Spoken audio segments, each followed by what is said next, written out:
RTI International, and the background paper I did is a selective review of USAID-funded development management research and practice, relevance for strengthening country systems. This paper essentially reviewed USAID's historical support for public sector management over the years, starting in the late 60s and 70s and going up to the present, and essentially looked at the evolution of systems thinking over the years in terms of how AID conceived of the interventions to strengthen public sector management, with an initial focus on looking at particular organizations and their key functions in terms of what they needed to be effective. And there the idea was that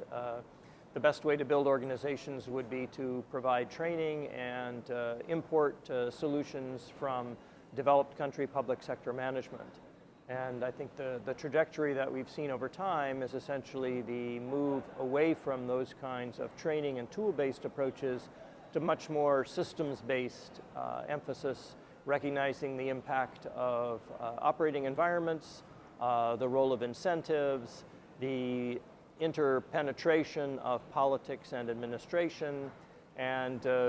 probably most recently the focus on looking at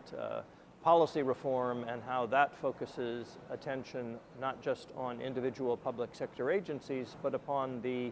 broader context within which they function, and bringing in civil society organizations, citizens for the accountability dimensions as well. And I think some of the key lessons for strengthening country systems is, even though some of these things might look like tools, that we really have to think of them in terms of the broader context where they operate, and think about why would people want to use these tools, who is looking at whom in terms of expectations around results, around accountability for using those systems effectively, and for strengthening them in ways that will enable them to achieve not just the outputs and outcomes that USAID and donors are interested in, but people in the country, whether that's political leaders or citizens in general.